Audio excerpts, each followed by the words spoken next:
Bienvenue au AXA Travel Talks. Dans ce podcast, vous découvrirez des anecdotes de voyage racontées par les personnes qui les ont vécues. Lors de chaque épisode, un invité rejoindra notre présentateur Peter Perceval pour partager avec vous sa plus grande aventure. Aujourd'hui, c'est le top chef Julien Lapraille qui nous rend visite. Il est connu pour son talent à créer des plats délicieux avec des produits locaux. Dans son histoire, il nous emmène en France où il est allé encourager les Diables Rouges lors de leur match contre l'Italie. Mais ce qui devait être une nuit de réjouissance s'est transformé en un voyage plein de défis.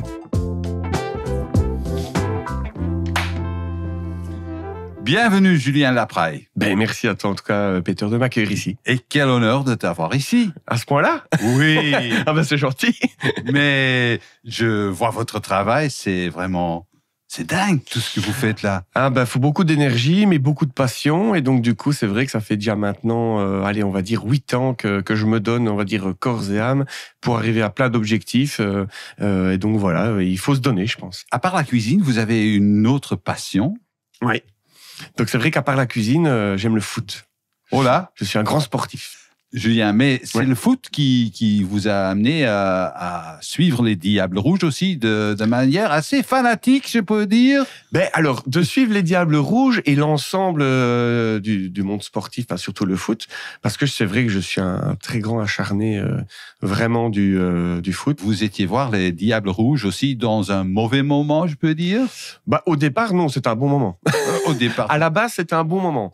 Toujours et pour les supporters, c'est toujours un bon moment. C'est toujours un bon moment au départ. Ouais. Au départ. À la fin, ça dépend comment on le prend. Et donc, c'est vrai que on a quand même eu la chance d'avoir l'Euro en France, juste à côté. Mm-hmm. Et donc, j'ai un de mes amis qui me dit, écoute, je sais avoir des places pour aller voir à Lyon, Italie-Belgique, ou Belgique-Italie, bref. Et je dis, ça, c'est sympathique. Surtout que c'est le nouveau stade de Lyon. Donc, moi qui aime les beaux stades, j'ai déjà été visiter 9 fois le stade de Barcelone, par exemple. Donc, j'aime les stades, j'aime le foot. Je dis, non, ça m'intéresse. Et je dis, c'est quelle date? Et puis, il me donne la date. Il me dit, Je dis, par contre, on a un petit souci. C'est que moi, c'est possible, mais le lendemain, je dois absolument être à Bruxelles parce que j'ai un tournage début d'après-midi. Je dois être rentré. Et il me dit, mais ça va être compliqué, ça. Je dis, non, il faut qu'on s'organise. On y va à 4. Qui boit, qui ne boit pas, on s'organise. Du coup, c'était le deal. On va avoir le match, mais on repart direct et on se rejoint à Bruxelles. En voiture. À Bruxelles. En voiture. Ok. Voilà. Mais il en fallait qu'il y ait 2 qui ne boivent pas. Ça, c'était important parce que, comme faire le chemin retour. Bref, tout se passe.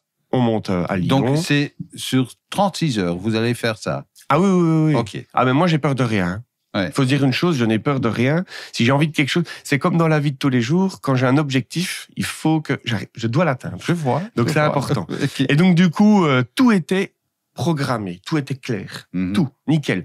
On avait même trouvé un endroit pour poser une tente chez des gens, parce qu'il faut savoir qu'à ce moment-là, les gens louaient mais n'importe quoi, un canapé, un coin de jardin, une cabane en bois. À faire. Écoute, Julien.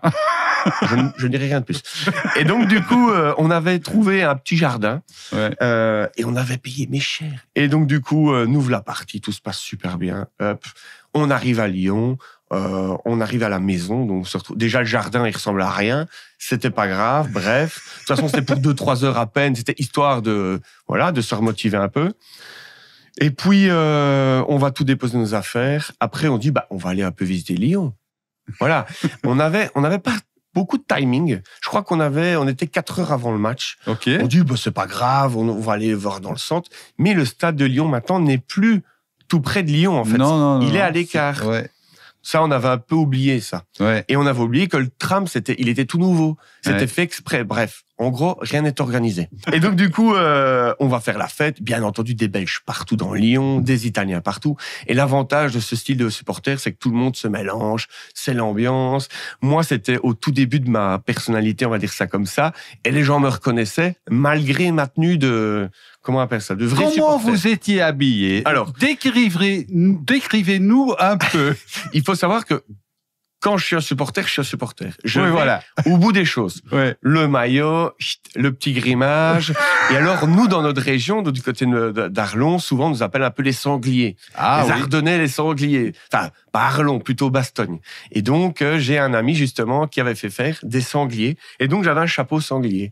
Et les gens me reconnaissaient quand même, entre Mais guillemets. vous ne passez pas À Lyon. inaperçu. À Lyon. C'est ça. Non, c'est vrai que apparemment, je suis assez expressif. Ouais. Et donc, du coup, nous voilà retrouvés en train de faire la fête avec tout le monde, etc. Ouais. Donc, jusqu'à nickel.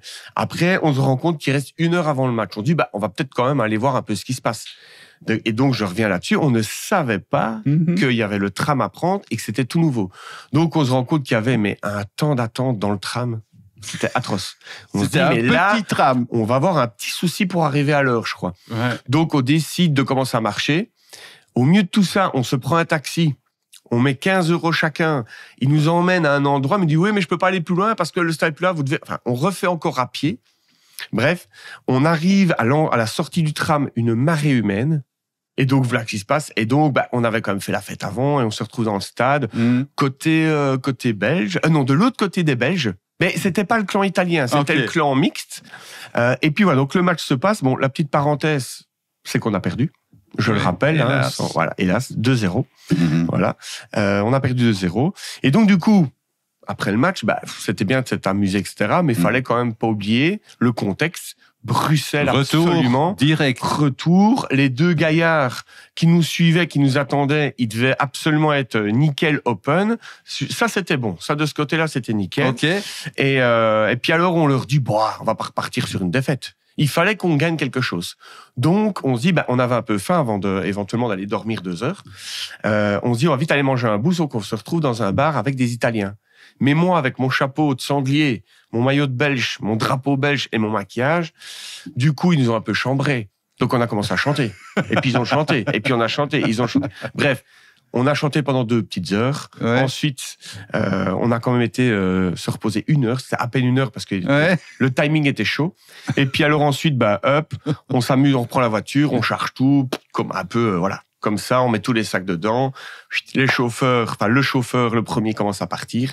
Et puis, au bout de quelques kilomètres, et puis là, la voiture, elle s'arrête, tout simplement. Plein milieu de la route. Et puis alors, comme j'ai des amis un peu farceurs, etc., c'est vrai que je dis, mais tu peux y aller, tu sais, tu vois là. Parce qu'en plus, on est à l'arrêt. Donc, du coup, c'est vraiment un carrefour, à un moment donné, on est à l'arrêt. Je dis, mais là, tu peux y aller. Non, Mais c'était ta voiture. Ah oui, c'était ma voiture. Okay. Ouais. Et donc, du coup, je dis, mais là, tu peux y aller. Là, hein. Et il dit, mais là, je pense, non, c'est pas une blague pour une fois. Là.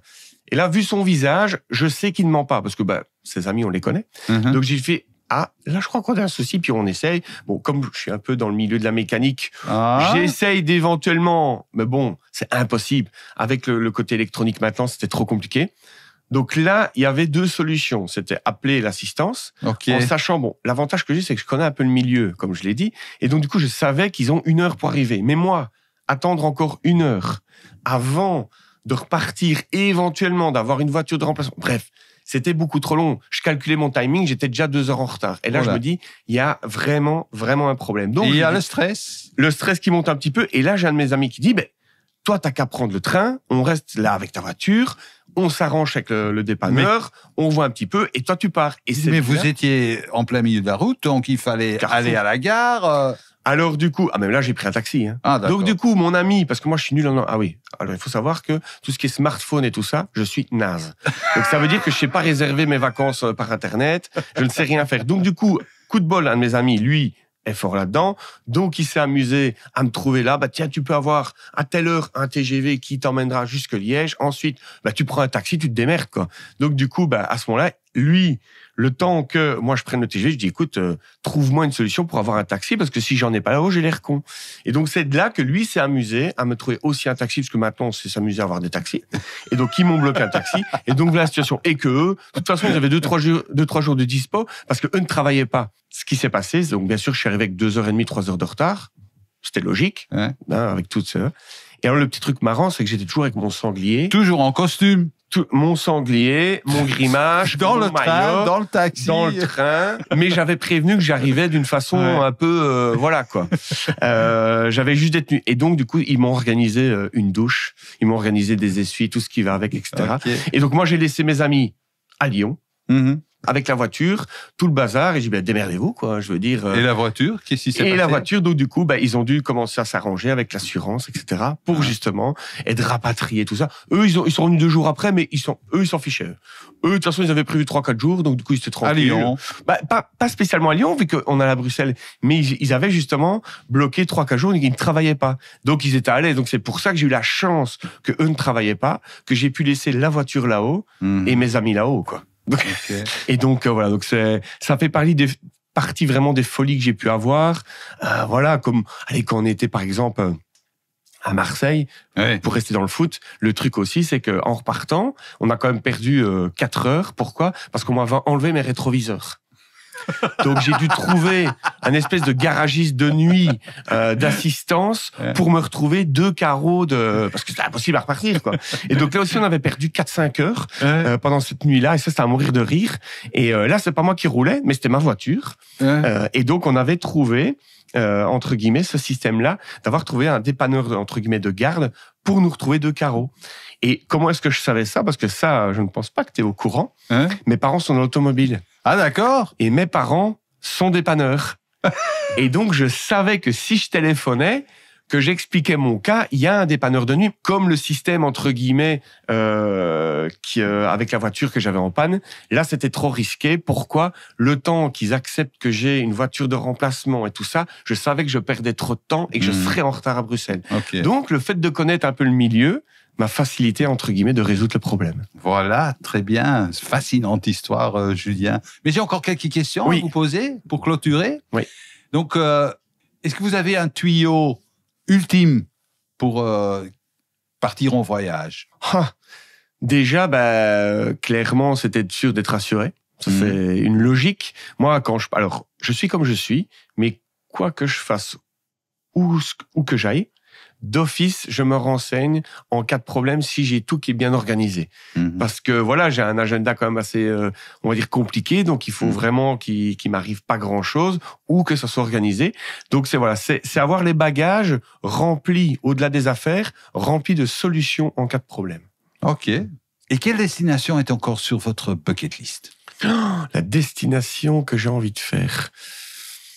Alors, il faut savoir que j'en ai pas spécialement une depuis que je suis jeune, entre guillemets, que je veux faire, mais c'est chaque fois changer et découvrir peut-être de nouvelles mentalités, de nouvelles gastronomies, de nouvelles choses, de nouveaux produits. Donc voilà, j'ai déjà fait quelques voyages, mais j'en ai pas un vraiment qui m'obstine en disant je veux aller là. Non. Et alors, quel est votre souvenir de voyage le plus mémorable? Moi, je respecte, c'est l'Afrique du Sud. Alors, l'Afrique du Sud, pourquoi? C'était tellement beau. Tellement bon, et surtout donc j'ai été 2 fois, et la première fois que je suis allé, c'est pour une œuvre caritative, et donc j'ai vécu des choses que peu de personnes l'ont déjà vécu. J'ai vécu 3 semaines avec les gens vraiment défavorisés, et donc j'ai vécu vraiment l'envers du décor de l'Afrique du Sud, et j'ai vu l'Afrique du Sud de devant, on va dire ça comme ça, la belle Afrique du Sud, et donc d'avoir vécu ça reste pour moi le plus beau voyage que j'ai pu vivre. D'accord, merci Julien de ton aventure, de la partager avec nous. Et la prochaine fois qu'on voit quelqu'un au bord de la route avec un sanglier sur la tête, on saura que c'est vous. Eh bien, écoute, je te remercie de m'avoir accueilli et puis surtout d'avoir passé ce bon moment à partager mes souvenirs. Et éventuellement, si tu vois un sanglier le long de la route, tu peux t'arrêter, on discutera 5 minutes. C'était l'AXA Travel Talk de Julien Lapraille. Que ce soit les Diables Rouges ou sa voiture, ce soir-là, personne n'a été à la hauteur. Heureusement, avec un peu de recul, il peut maintenant en rire. Et désormais, il n'ira voir les Diables Rouges que lorsqu'ils joueront à domicile. Vous aussi, vous rêvez d'aventure et de voyage? Sachez que vous pouvez voyager en toute confiance grâce à l'assurance Voyage AXA.